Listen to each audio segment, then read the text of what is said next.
expected to like Monark. I knew that much since I watched the trailer last year. That part was fully expected. What I didn't quite expect was a game that can be broadly summed up as Persona 5, but if you remove a lot of the psychology and replace it with spirituality, mixed with a healthy dose of Akiba's beat, and just a dash of Danganronpa for good measure. Sound good to you? Yeah, I thought so. First of all, I want to give a massive shout out and thank you to the good folks at NIS America for giving me a review code for this game so that I could play it and get this review out to you that much sooner. Very appreciative of that opportunity. But before we get into the meat of the video, if you want to see more RPG content like this, then click that like button to let me know, and don't forget to subscribe if you haven't already. Now with that out of the way, let's get right to it. So, if you haven't heard of it before, Monark is a game developed by Furyu, the company behind such games as Crystar and Lost Dimension. It was published in the West by, as I mentioned earlier, NIS America, who you might know from the Disgaea series, Phantom Brave, and a surprising number of games I didn't even know were theirs until checking their Wikipedia page. As usual, I am very behind when it comes to games.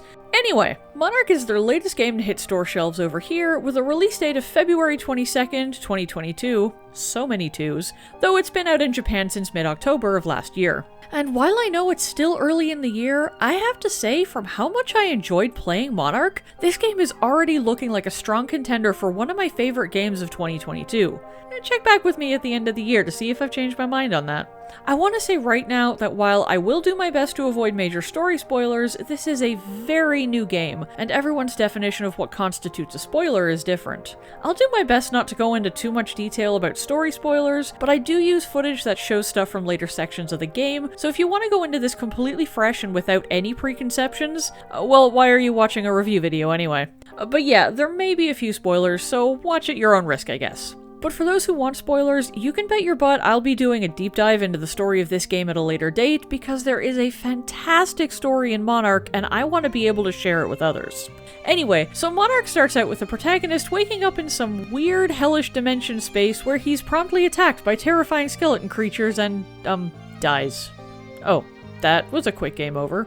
Well, no, obviously, because as it turns out, that was all just a dream. The real world is so much more comforting and has familiar elements such as a gigantic fancy school, kids chilling and reading books in the library, this dude standing over the fallen bodies of his foes, a dark barrier appearing that traps everyone inside, students losing their minds upon being beset by the mist that seeps through the school after the barriers go up. You know, just normal school stuff. And then suddenly there's the protagonist again, talking with a woman named Yoru and taking a personality test to determine which of the 7 deadly sins he aligns with most. Now, this personality test does influence things within the larger game, so you can either answer it honestly, or figure out how to min-max things so that your alignment is heavily skewed in one area or another. It's really up to you, though it's worth keeping in mind that your alignment with everything increases as you go through the game anyway, so saving yourself time now might just make things take longer for you later. So yes, this is actually the alignment I got by answering all the questions honestly, and I won't lie, at first I was a touch insulted by the results. Not because they weren't accurate, but because they were. I mean, let's face it, when a game calls you lazy or greedy or tells you you have a temper problem, it's a little understandable to go, hey, wait a minute. But here's where Monark does some cool stuff. See, part of the premise of the game is that the world is messed up, and the only way to survive is to know who you are and to live true to yourself, warts and all. Yourself, your ego, is what will give you the power to overcome the obstacles in your path. If you wish to be your own person, to have your own ego, then don't give in to what others call normal. Monark doesn't take the idea of the 7 deadly sins and goes, these are all flaws, they're your ultimate downfall and nothing good about any of them. It goes, so you have these particular traits very prominent in your personality. Let's look at what that means. And while I happen to think I also align very strongly with sloth, yeah, gluttony is definitely up there too, and the game very firmly says that gluttony isn't just about pigging out all the time, but is about consuming things. Many things. All the things. I want a lot of things, and yes, I often do end up really unfocused, unsure as to whether to do one thing or another, whether I should read this book or play that video game. watch this movie or work on that art project. And this lack of focus leads me to trying to do too much and ask too much of myself, and I get burned out. It's a flaw, yes, but that desire is what helped me experience some of the best parts of my life to date. I mean, did you know that before doing YouTube, I reviewed books for over a decade, which in turn allowed me to interview best-selling authors and also to make some amazing friends, some of whom would impress the absolute hell out of my much younger self. I've designed and sold my own knitting patterns. I get super into stuff and just gorge myself on everything about it. And yeah, even if I get burned out pretty easily, I've done some really cool things because of my slightly obsessive passion. That alignment with gluttony has led me to some interesting places in life, and when I think about it, positives and the negatives, I can't say I'm too unhappy with it all. It is, after all, who I am. Side note, I also relate way too hard with Kokoro and her manifestation of sloth, wanting to just be left alone so that I can do my own thing in peace and quiet without bothering anyone or them bothering me. Yeah, thanks for describing my ideal life there, Kokoro. Can I hang out in a small section of your library, please? I promise I'll be quiet. If there's ever a figure of Kokoro, I freaking want it. She's my spiritual twin. Anyway, aside from the game telling me that I'm a lustful glutton and me telling it that no, I'm a lazy glutton, thank you very much, circumstances land you back in that creepy dream place with more skeletons attacking you. Only this time, you have some help.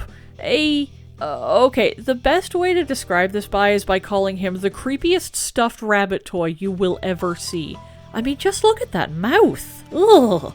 Anyway, he shows up, he says his name is Venetus, and offers you the power to save yourself and others. Naturally, you agree because the alternative is death. This gives you not only a minion to fight by your side, but also gives you a Magigear, a sort of weapon and armor combo that's essentially your soul made manifest. Kinda neat, that. Monark throws a lot at you hard and fast in the early game, explaining loads of different systems and game lore, and it might not be surprising if you feel a little lost.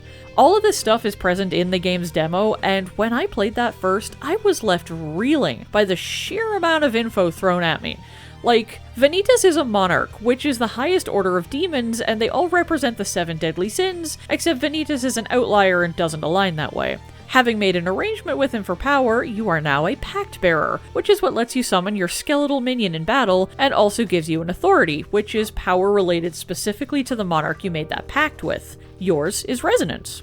Other pact bearers have different ones depending on which monarch they made a pact with. You find a lot of this out partly thanks to Venetus, and partly thanks to the dean of the prestigious Shin Mikado Academy, Sora Jingu, who looks exactly like Yoru and who is also a part of a family that has known about demons and the other world and pact bearers for generations now, and has taken it upon themselves to make sure that all the stuff that's happening, doesn't happen. So, good job there. The barrier and the mist that are plaguing the school, preventing anyone from leaving and also students going insane, that's because some pact bearers are using their power to distort and change reality according to their whims, and it's up to you to stop them by going to the other world and destroying their ideals and, like, this is all the stuff that gets dropped on you in the first half hour of the game. Do you see how it might feel overwhelming? I mean, I can't think of a better way to get that info across to the player though, because all of it is essential to understanding what's happening and what you have to do.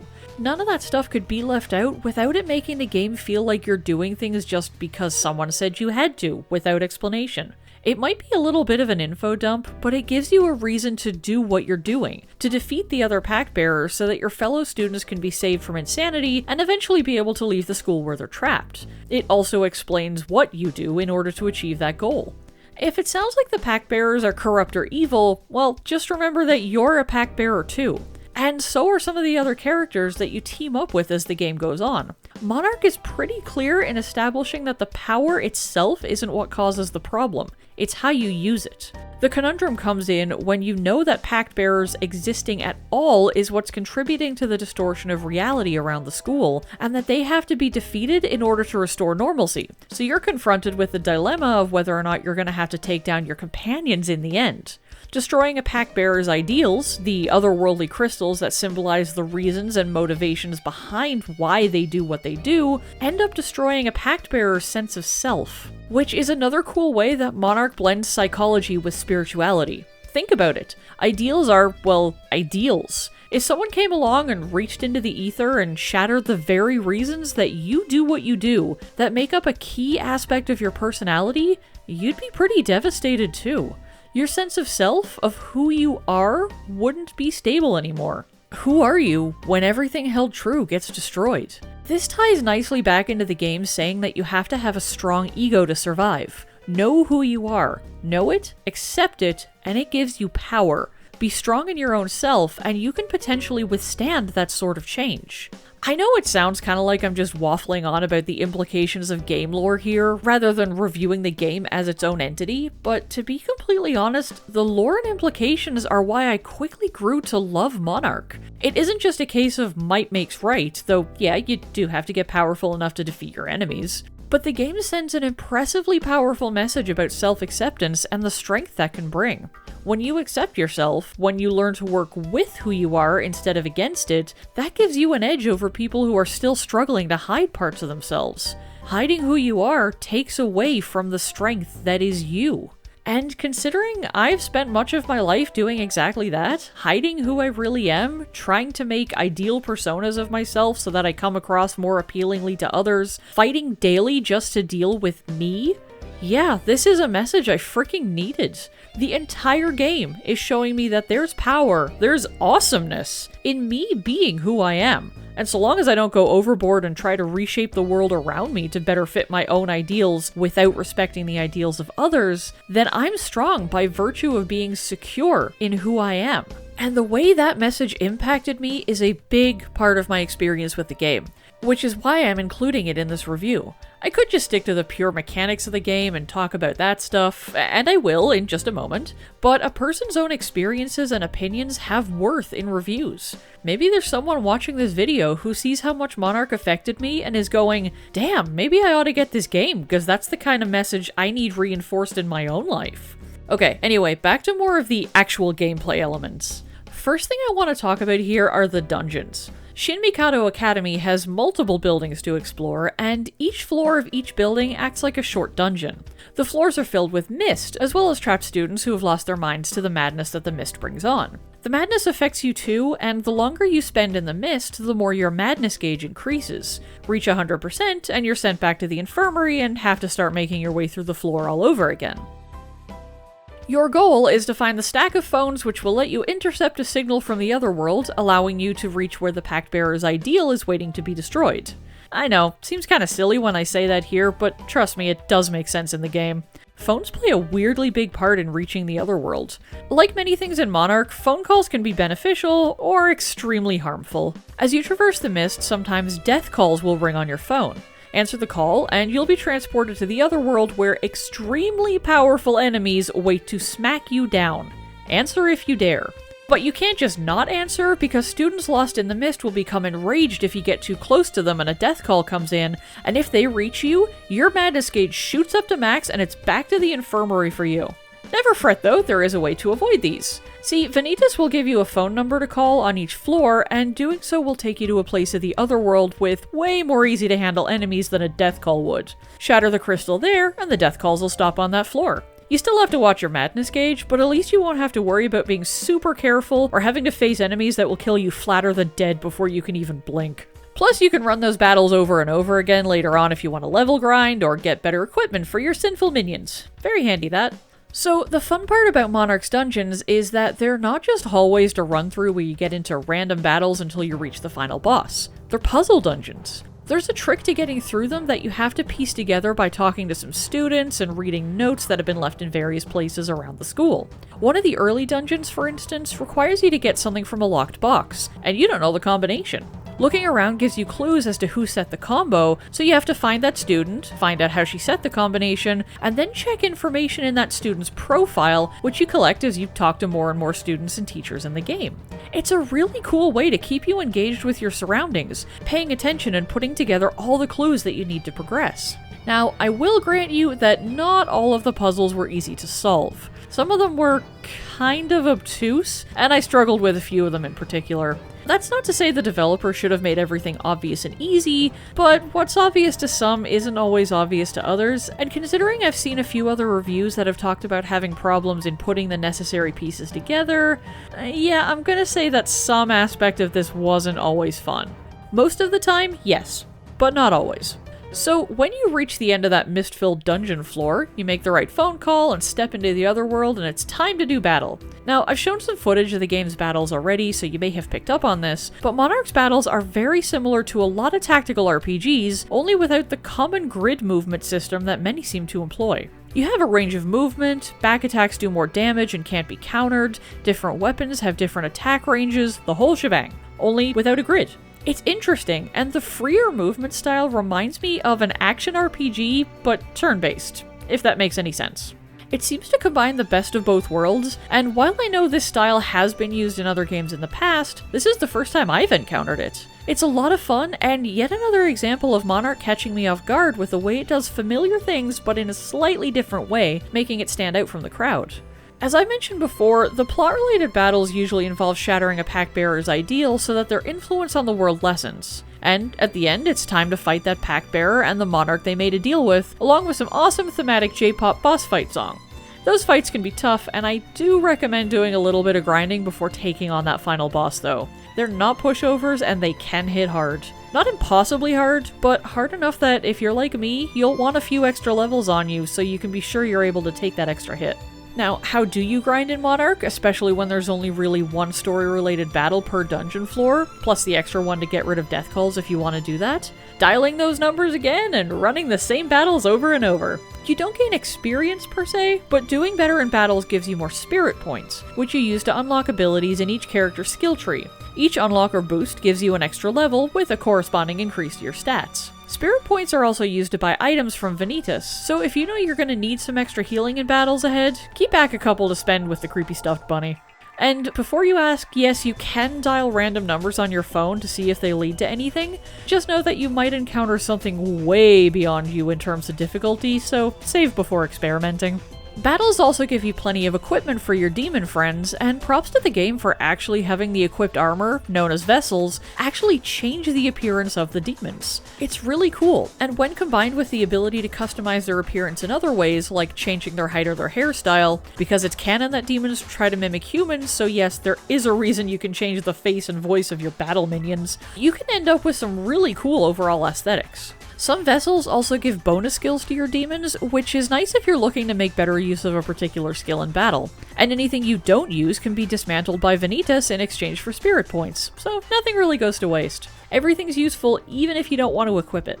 Monarch manages to keep you hooked on the game's mysteries really easily. Figuring out who each pact bearer is and discovering the memories and experiences that made them the sort of person who would abuse their power would be interesting enough. Throw in the puzzle dungeons that keep you looking up the smaller aspects of info that you gather throughout the game, and exploring the school grounds is an awesome bonus. The plot-related mysteries, like just who the heck Yoru even is, and why does she look exactly like the school's dean, kept pushing me through the game as fast as I could, wanting to learn more and uncover all the story's secrets. But then you get to the really small fiddly things you only find out if you look through all of your gathered documents and data and really pay close attention. There's the obvious sort of thing, like why the protagonist has amnesia and how that factors into the game, and no, I don't consider that a spoiler because it's established like 10 minutes into the game and is seen in the impressively long public demo. But then there's stuff like the blocked out text in a lot of the student descriptions, some of which you can guess by context clues and the number of letters deleted, but other stuff isn't so obvious.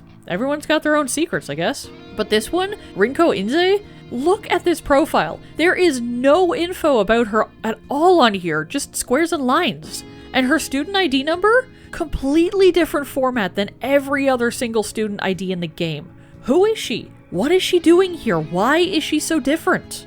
Inquiring minds want to know. If Monarch suffers in any area, it's the pacing. You go from long periods of cutscenes and narration, to running through a fairly short dungeon hallway, to a single battle, and then back to cutscenes and narration, interspersed with deliberate level grinding. Equal opportunities aren't given to all elements, and the chance to grow your character smoothly as the game progresses isn't really an option. You have to take time out to raise your levels and improve the characters, rather than having their growth come organically as you just move through the game. Monark isn't a grind game, but a narrative-driven JRPG, so this need really disrupts what flow exists within the game, and even that flow is in itself disrupted by what feels like an inability to properly manage whether it wants to tell a really compelling story, or whether it wants to be a really strong tactical RPG. Because it does do both, don't get me wrong there. It is a strong story, and it does have great tactical combat that I really enjoyed. But it's not executed smoothly, and one often feels like it's disrupting the other. You could oversimplify the game a lot by saying, you get a bunch of cutscenes, you go through a hallway, fight one battle, then you get more cutscenes. Then you run through a hallway and fight one battle, get more cutscenes. It can get a little frustrating at times, because it feels like no sooner do I get invested in the story than I have to stop to go make my way to that single battle. Or I really get into the combat and then suddenly it's over and there's more story coming my way. Every element comes in fits and starts instead of being integrated together, and I seriously think that's Monarch's weakest element. Overall, I did really enjoy Monarch. It has a lot going for it. The tactical combat was lots of fun, I got super into the story, and yeah, I even enjoyed the level grind because I'm that kind of weirdo. But I enjoyed all of these elements separately, not as part of a cohesive whole. If that's okay with you, then you'll probably love Monarch as much as I did. It has an awesome message to convey to players, it incorporates elements and themes from lots of games I've loved in the past, and on the whole, I swear it is a great game. Not perfect, but still fantastic. And especially if you're a fan of games like the SMT series and its various spin-offs, or if you enjoy having a smart and thought-provoking story in your games, then you absolutely have to pick up Monarch and play it for yourself. Just be prepared for some pacing issues, a lot of repetition when it comes to design elements, there are only so many ways you can use a school hallway as a dungeon after all, and some necessary grind, especially towards the end. And I maintain that it will be freaking hard to top this as my favorite game of the year. It might happen, sure, but it will take a lot because so much of this game resonated with me. I expected I'd like it even before I went into it, and I was not disappointed by what I experienced. Monarch isn't the sort of game that will appeal to everyone, not even all JRPG fans will end up liking it, but it sure as hell is the kind of game I really needed in my life right now, and I know I'll end up giving it more than one playthrough when all is said and done. So now that I've said all that, once again I want to thank NIS America for giving me the review code to the game, and also to thank everyone who watched the video. Your support means a lot. If you've played Monarch, let me know what you thought of it down in the comments. And if you haven't, let me know if my review made you interested in doing so. Just comment. I've heard it's good for the YouTube algorithm. Until next time, friends, I got some more games to play, so stay safe and happy gaming.